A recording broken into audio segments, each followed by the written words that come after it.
Hello everyone. In this lecture, we will discuss about Introduction to Form. In this section of the course, we are going to be creating input form using HTML. A form is used to gather input from the user. Forms are created most common method of data collection from website visitors. The data that is input it into the form can be stored into a database or submitted to an email address.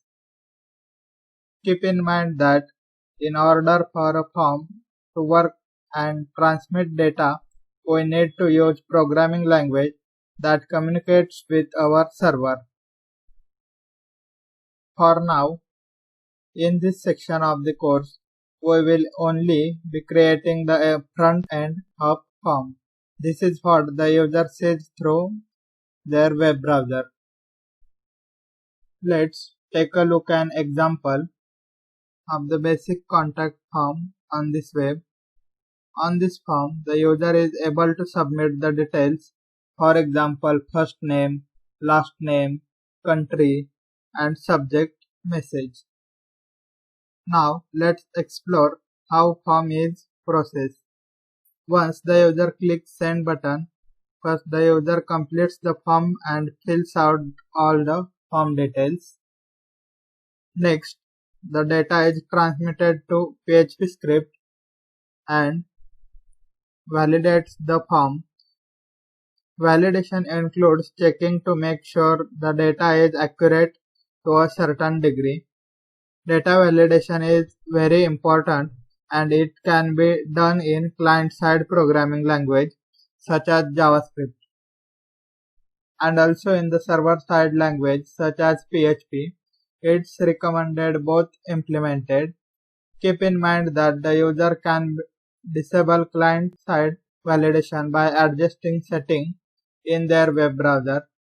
Server-side validation, on the other hand, cannot be avoided. We will be working with both types of validation techniques later in this course. Examples of data validation types include checking email address format, checking the length of data type into the field. For example, a minimum amount of character must be made in order for the form submission, or perhaps checking the format of the phone number. This is not an executive list, and there are many different ways that it can be validated.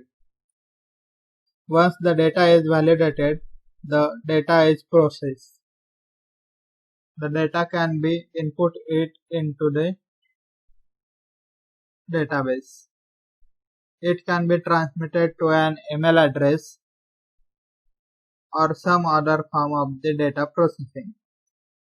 On the other hand, if validation fails, the user is typically sent back to the contact form forum page. So correction can be made as a reminder. We will be working with data processing later in this course. For now, we will begin with developing front end of the form using HTML. So, thanks for watching.